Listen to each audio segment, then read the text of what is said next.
안녕하세요. 성공회대학교 김찬호입니다. 저는 오늘 서촌에 있는 문화공간 길담에 와 있습니다. 이곳에서는 인문학 관련돼서 많은 모임이 있는 걸로 알고 있고, 저도 예전에 한번 와봤던 기억이 있습니다. 굉장히 머물고 싶은 그런 공간인데, 오늘 특별히 여기에서 저는 좌담회를 지금 진행하게 되었습니다. 이 좌담회는요, 문화예술교육진흥원에서 마련한 이슈 분석 리포트가 매년 한 3, 4회씩 발간이 되는데 2022년에는 4회, 4회에 걸쳐서 예정이 되어 있습니다. 그 가운데 3회차에 특별히 동영상본을 제작하게 되었습니다. 제가 오늘 평소에 만나 뵙고 싶었던 분들을 모시고 그동안 질문하고 싶었던 것들, 제가 궁금해서 오늘 이렇게 이야기를 들으려고 이 자리를 마련을 했습니다. 오신 분들이 그동안 어떤 활동을 해오셨는지 먼저 잠깐 동영상을 보시고 그다음 본격적인 대화로 들어가겠습니다.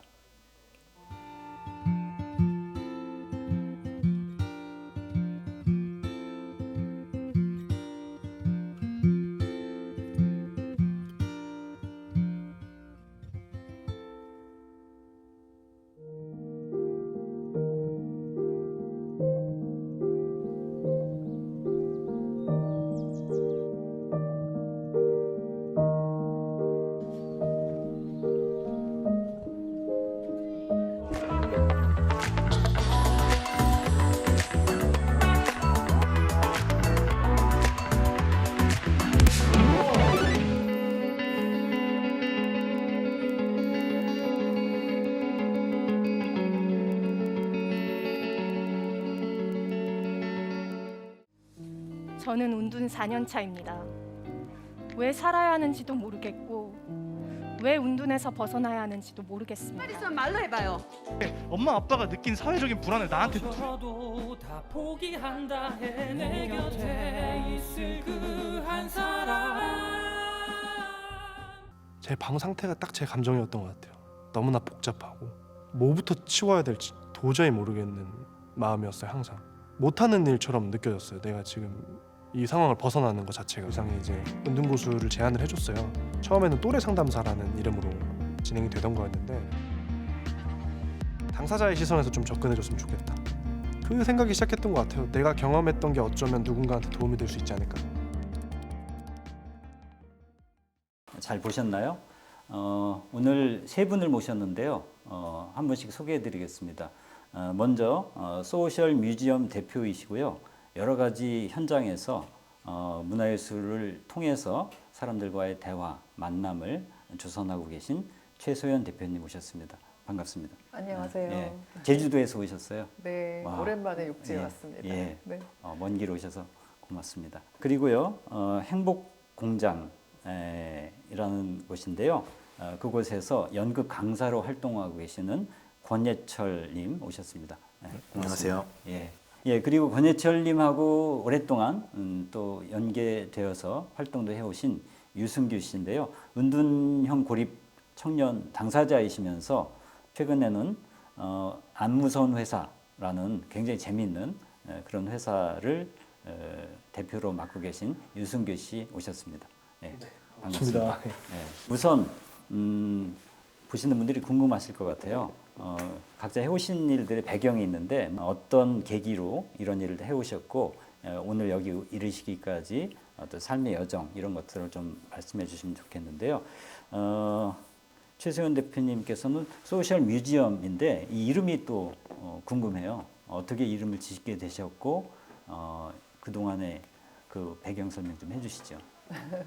소셜 뮤지엄은 상대적으로 전 세계적으로 큰 미술관이 많이 있잖아요. 예, 예. 그런데 지금 시대에 필요한 미술관의 역할은 무엇일까에 대한 고민으로 짓게 된 굉장히 작은 이름이고요.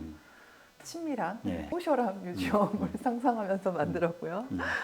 이 문화와 예술이 하나의 공동지대를 만들 수 있지 않을까. 그런 친밀한 감정을 우선해서 만든다면 우리가 살고 있는 삶의 현장 가까운 동네에 위치할 수도 있지 않을까? 그래서 예술인들 한 100여 명이 모이셔서 같이 만들게 됐고요. 그 중에는 할머니 예술가들도 계시고, 난민 활동가들도 계시고, 인권 활동가들도 계시고, 이제 상대적으로 현대 미술가들이 좀 많으신 편이고요. 그동안 저는 미술가로 활동을 하면서 지역에서 문화를 발굴하는 데 좀 많은 공부를 하고 지냈던 것 같아요. 네. 그래서 성북동, 한남동 이런 지역에서 문화 공간을 한 10년 정도 운영을 했었고요. 대학에서 현대미술을 강의하다가 지금은 제주에 내려가서 예. 지역의 할머니들하고 미술을 공부하고 있어요. 언제부터 이 일을 하셨어요?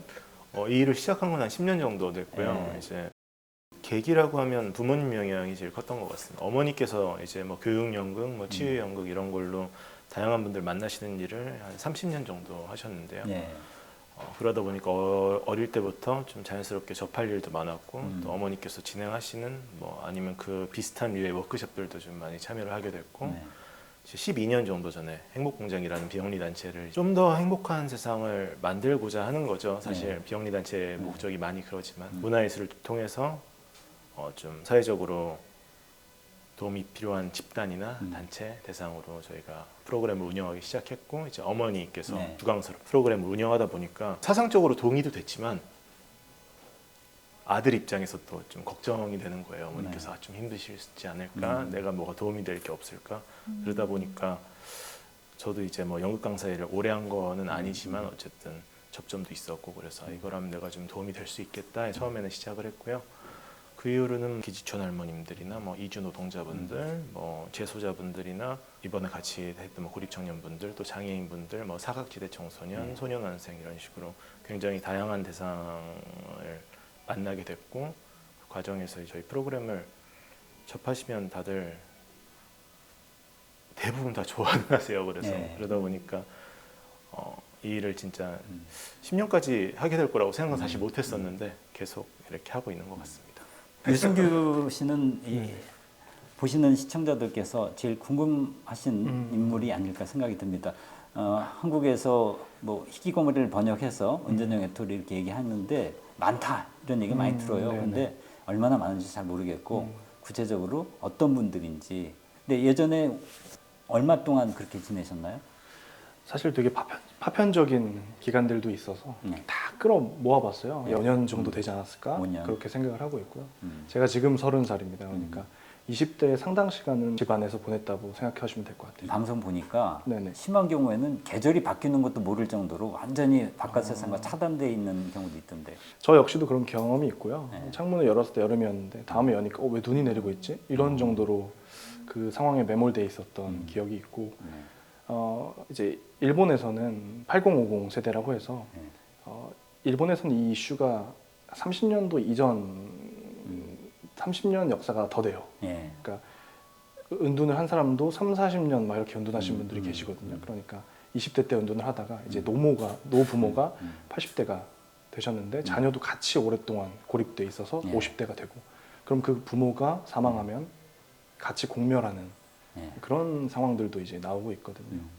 그래서 그런 만큼 일본에서는 그런 이슈들이 좀 흔하고 청년 지원 이꼬르 히키코모리 지원이다 예. 할 수 있을 정도로 되어 있는데 한국에서는 아직까지는 그야말로 사각지대에 있고요. 예. 최근에 이제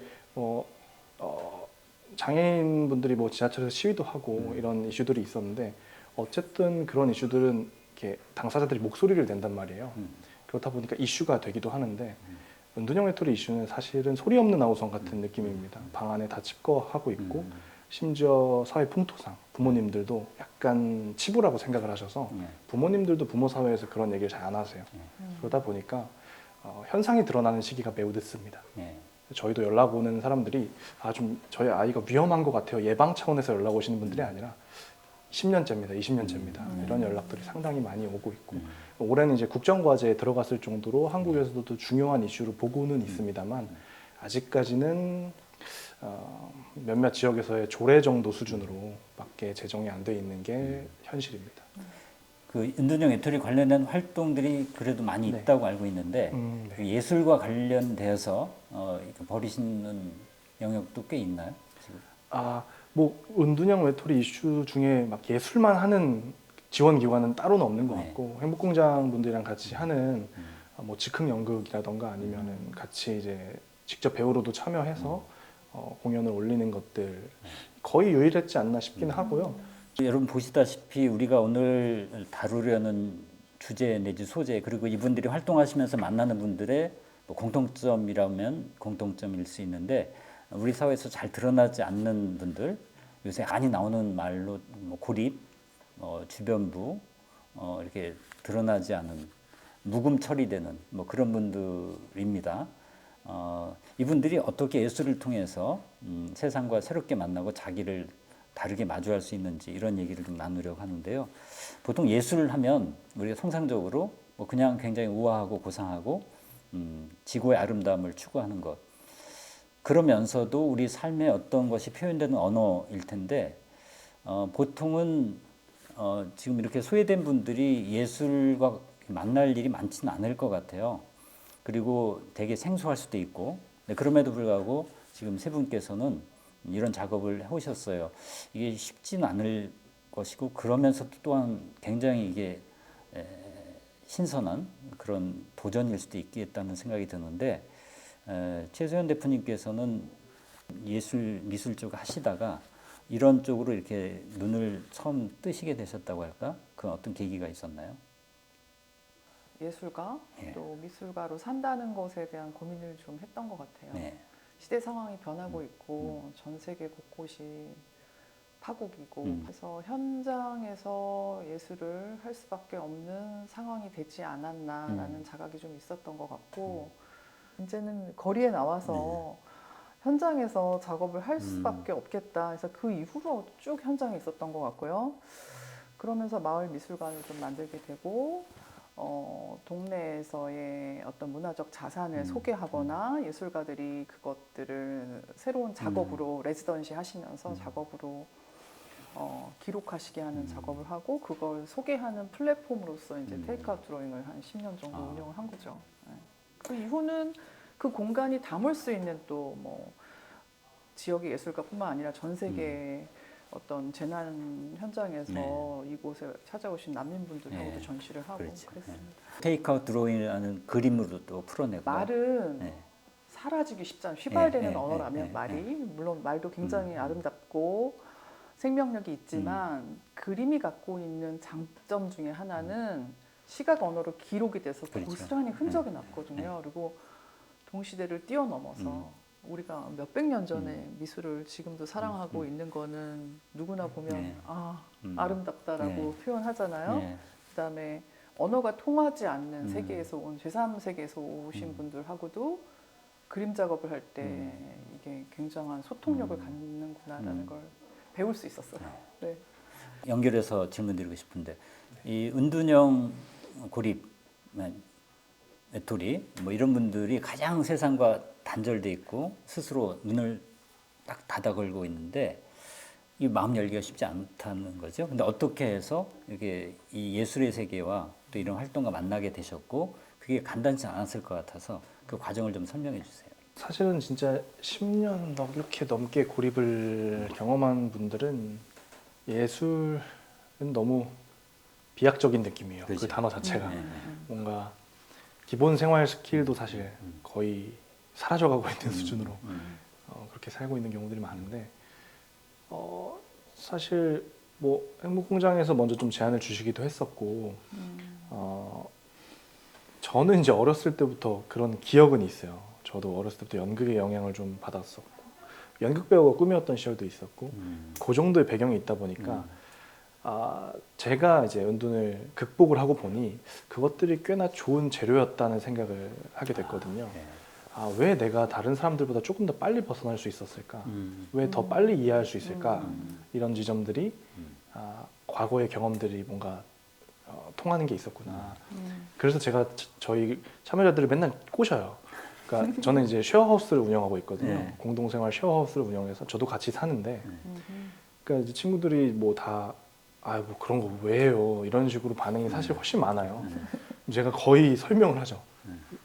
아는 만큼 보인다는 말도 있듯이 우리가 함께하는 즐거움도 알 필요가 있고 여러 가지 막 꼬시면서 되게 잘 꼬시네. 네. 오면 되게 좋잖아요.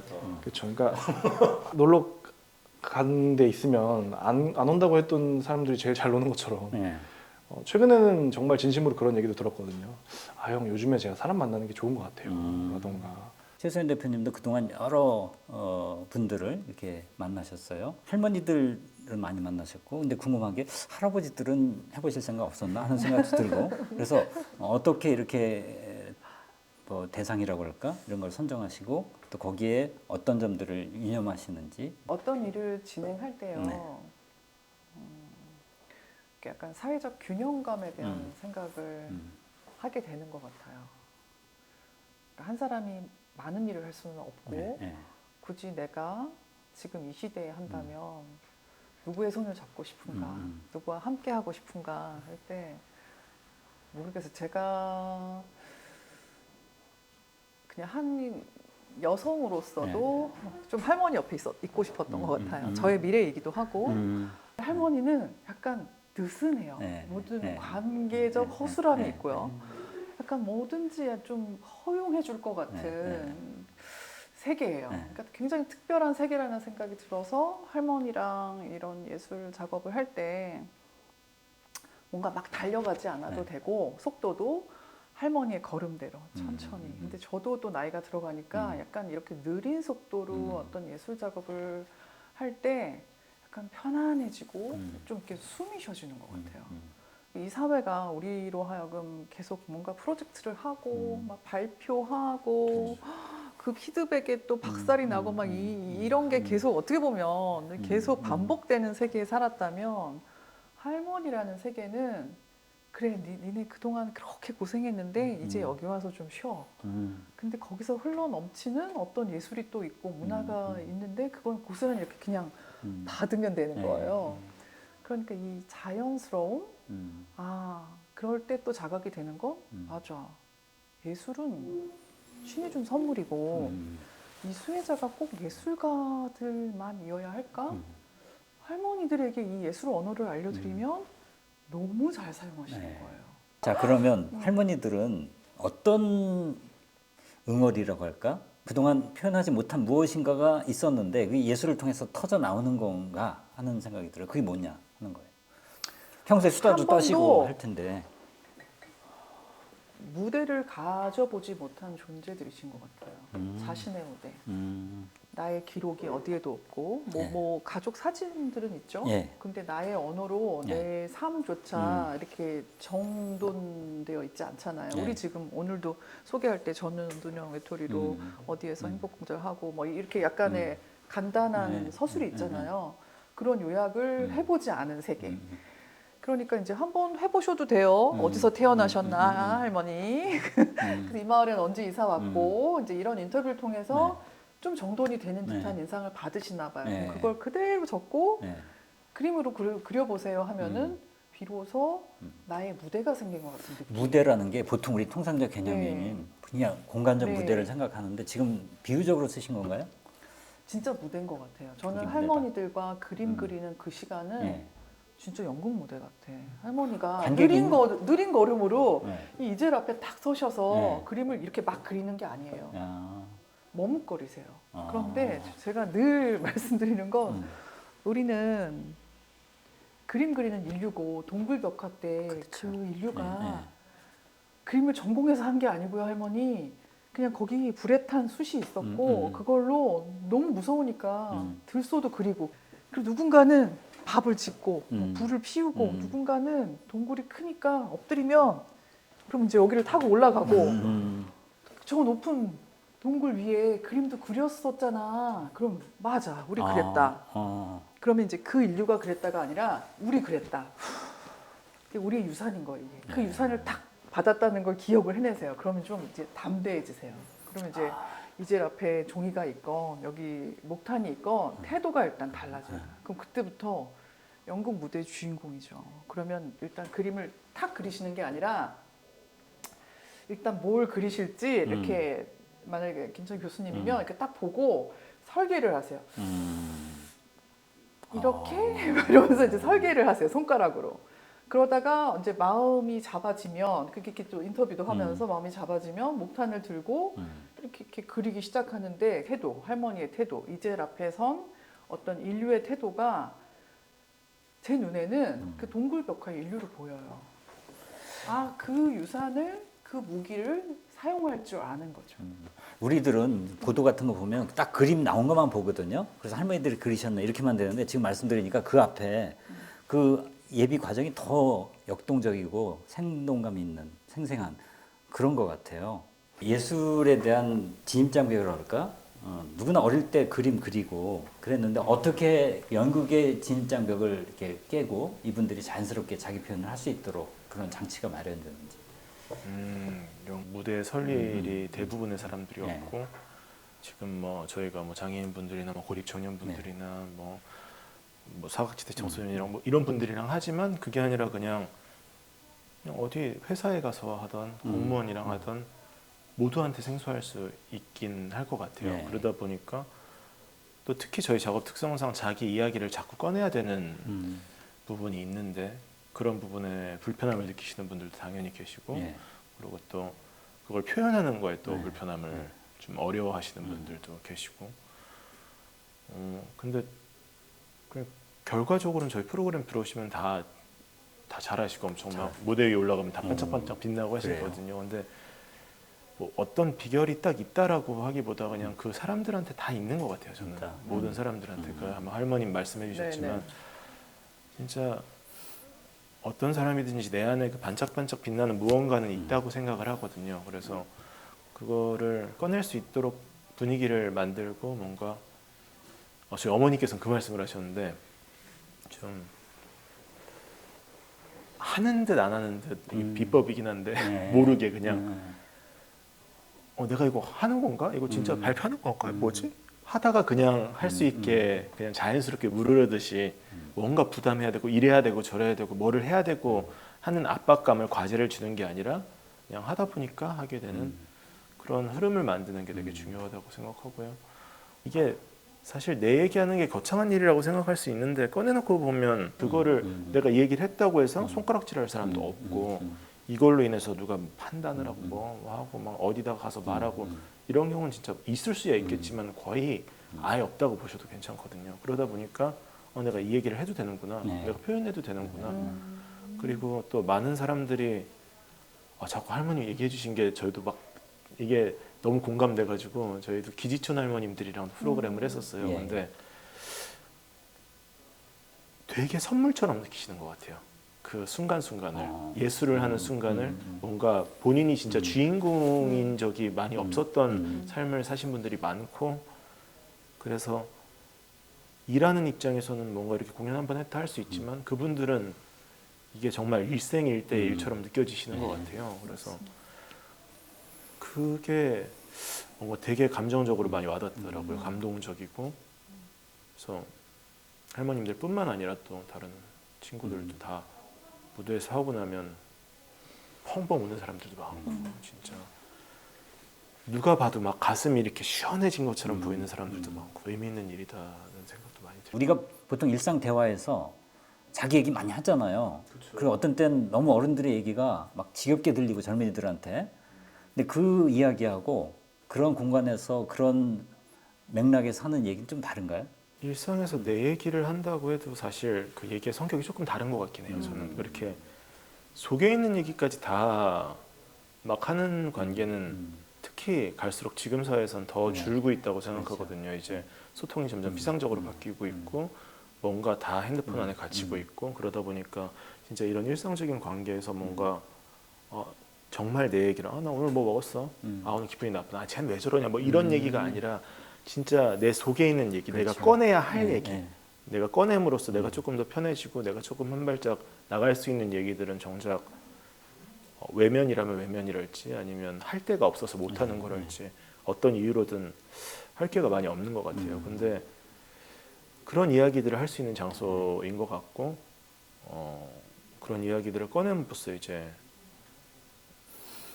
좀 그게 그걸로써 예술이 갖는 충분한 기능이랄지 그런 것 같습니다. 이 속에 있는 이야기라는 게 핵심인데 은둔형의 투리의 경우에 진짜 자기 안에 꽉 막혀 있는 그런 경험, 스토리, 사연 이런 게 많이 있나요? 많이 있죠. 사실 그래서 저희는 이제 은둔고수라고 하는 피어 서포터즈 프로그램을 운영하는데 이 계통에는 아직 교재가 없고 그러니까 경험자의 힘이 너무 필요할 때인 시점인 거예요. 상처받은 치유자의 역할로 이제 해야지만 좀 가능한 상황이고 인력도 많이 없는데 정말 너무 다양한 경험이 많아요. 네.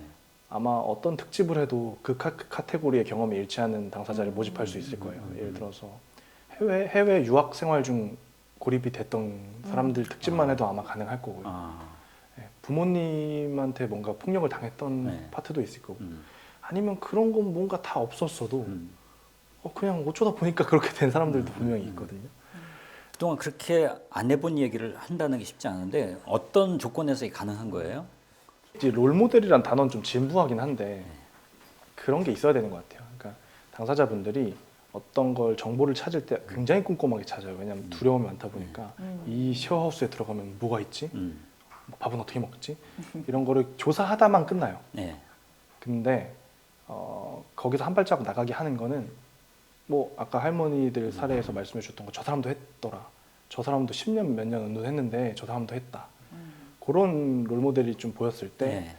나도 한번 할 수 있을까 하는 그 마음이 흔들리는 계기가 이제 만들어지는 거죠. 그래서 그런 것 같아요. 그래서 저희 프로그램 참여자들은 충성도가 좀 높거든요. 그 이유가 방송을 보고 와서 그래요. 약간의 팬심 같은 느낌으로도 오고 네. 그러다 보니까 저 형도 했는데 저 누나도 했는데 네. 나도 할 수 있지 않을까? 이렇게 여러 분들 만나다 보면 깜짝 놀랄 때가 있을 것 같아요.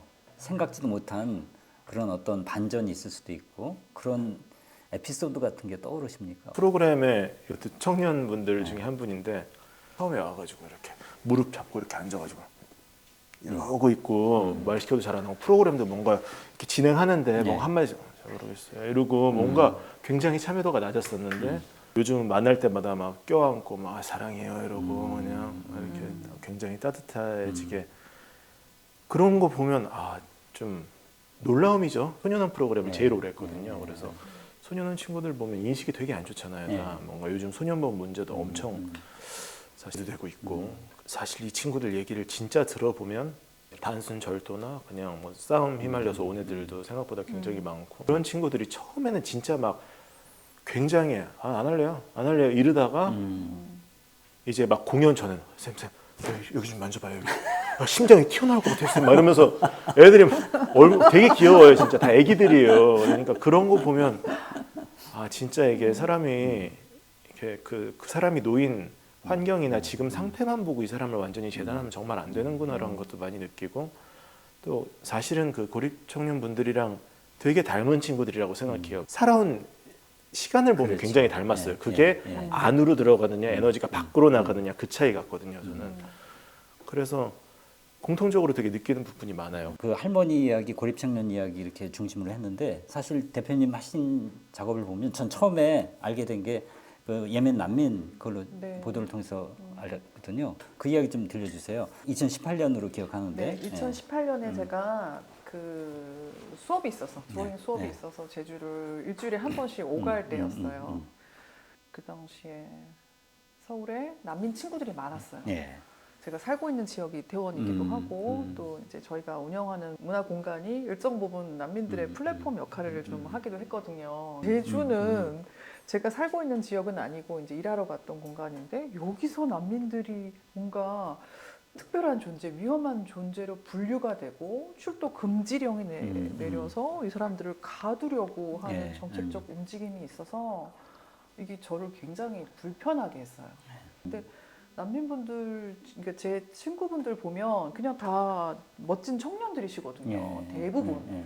왜냐하면 힘이 있으니까 망명 신청을 하고 나오신 거잖아요. 그렇죠. 그건 힘이 있다는 증거잖아요. 네. 살고 싶고 내 나라를 어떻게든 도와주고 싶으니까 일단은 망명을 와서 저기를 서포트할 방법을 찾는 분들이거든요. 예멘인들 중에도 그런 분들이 분명히 계실 텐데 너무 궁금하기도 하고 해서 서울에 있는 난민 친구들과 같이 워크숍을 기획했어요. 네. 그래서 우리 일단 그림으로 일단 같이 뭔가 대화를 하게 해보면 어떨까. 동굴벽화처럼 어떤 카페 하나를 다 벽을 다 종이로 붙여놓고 네.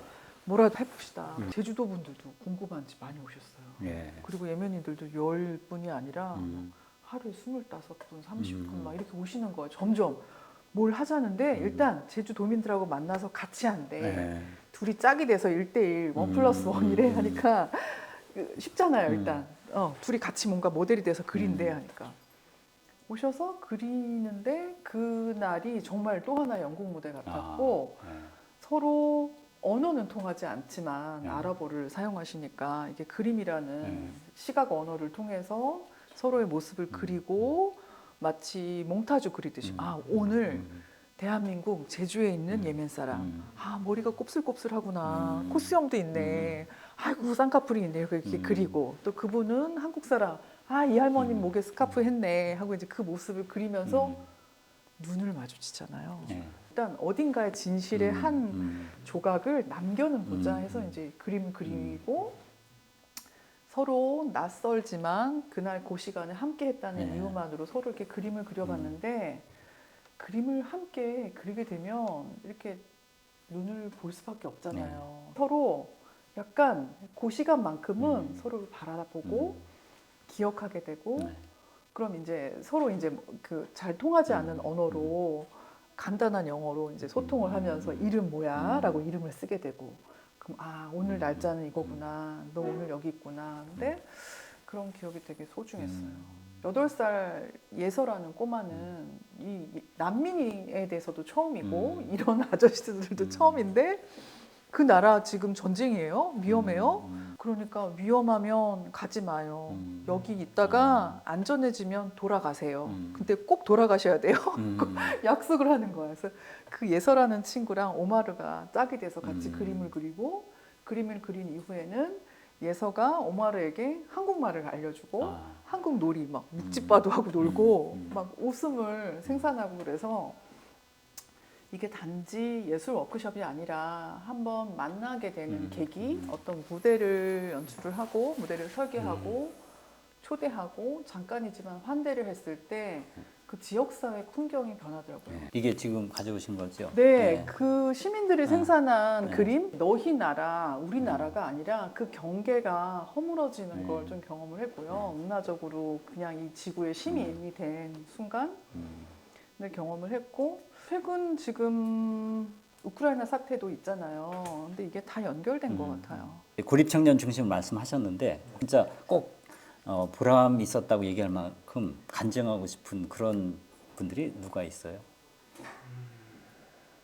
그러니까 뭐 사회적으로 좀 의미가 있었고 어떤 변화의 씨앗이 되었다고 할 만한 그런 만남이 있었을 것 같아서. 사각지대 청소년 네.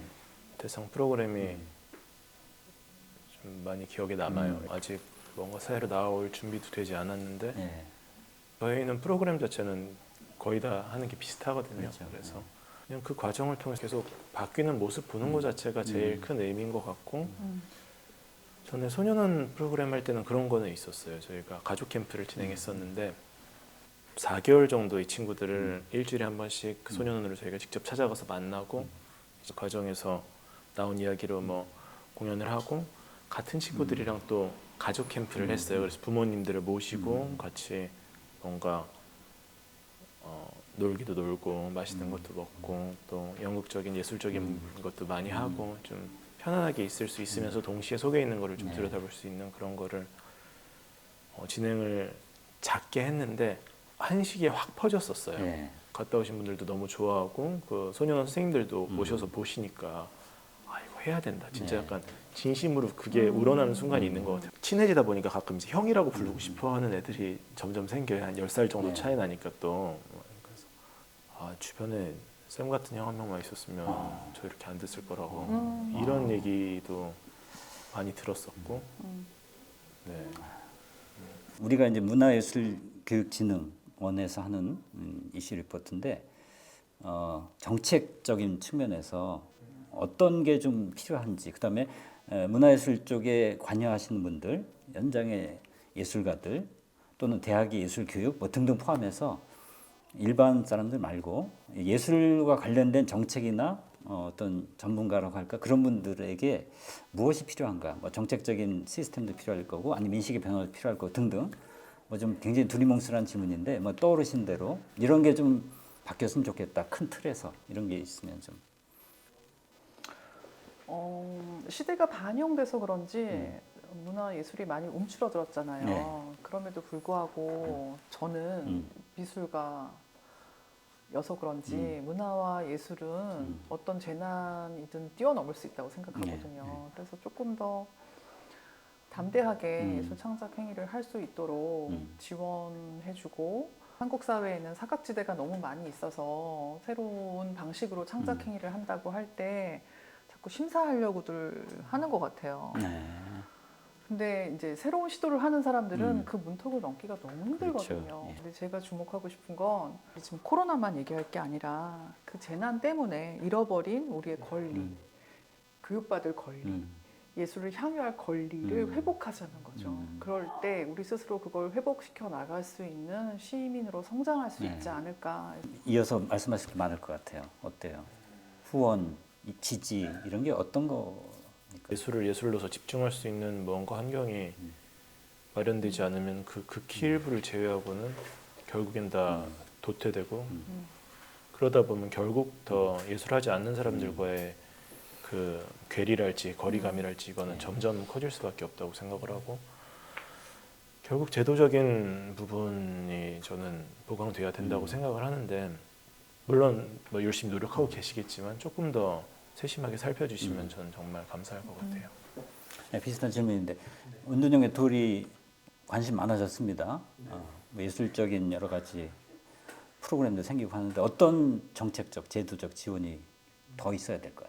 사실 아직은 뭐 청년 복지의 개념도 좀 미비하고 아직까지 한국 사회에서 그렇다 보니까 뭔가 관련된 법이 마련되는 게 우선인 것 같아요. 지금은 사각지대, 그러니까 복지의 대상이 아니니까 제도적으로 봤을 때 저희는 그냥 청년을 그냥 소비자를 도와준 거지 뭐 사각지대 청년을 도와준 게 아니기 때문에 증빙이 어려워요.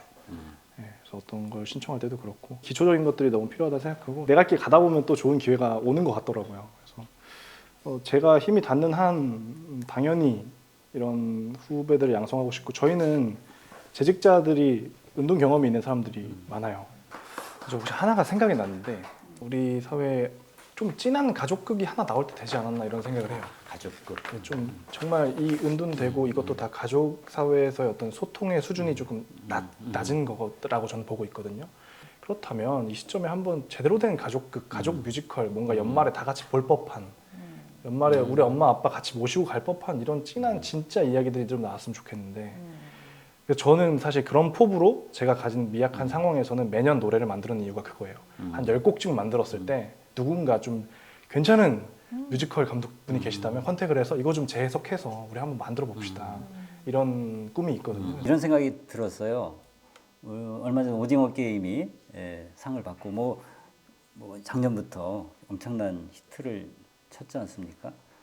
또 기생충도 한류의 그 힘을, 컨텐츠의 위력을 만방에 떨쳤는데 아이러니하게도 그 두 작품에서 다루는 소재는 그 주인공들은 다 정말 우리 사회에 고립돼 있고 보이지 않는 그런 분들이죠. 그런 분들이 소재가 돼서 누구는 엄청난 상업적 성공을 거두고 명예도 얻고 하는데 정작 그런 위치에 계신 분들은 지금 그런 작품으로 인해서 뭐가 변화가 있을까? 그렇다고 그런 작품 만들지 말아야 된다 그런 건 아닌데 그로 인해서 뭐 인식의 변화가 생길 수도 있겠죠. 근데 다른 한편으로 한류의 컨텐츠의 힘 이런 얘기하면서 동시에 정말 오늘 우리가 얘기한 정작 그런 당사자들의 예술적인 발견, 어떤 그로 인한 삶의 변화와 도약 이런 것들이 어떻게 가능할까? 근데 오늘 확인해 본 것은 그런 흐름이 꾸준하게 이어져 왔다. 그것을 좀 더 모아가고 이걸 업그레이드해 간다면 또 다른 우리 한국 문화의 컨텐츠가 될 것이라는 그런 확신도 들었습니다. 앞으로 기대가 되고요. 문화예술 교육 자체가 새로운 패러다임으로 확장될 것 같은 그런 좀 설레는 마음으로 오늘 이야기 나눴습니다. 예, 오늘 세 분 함께해 주셔서 고맙고 소중한 이야기 들려주셔서 감사합니다. 예. 고맙습니다. 예, 오늘 이것으로 자담회 마치겠습니다. 감사합니다.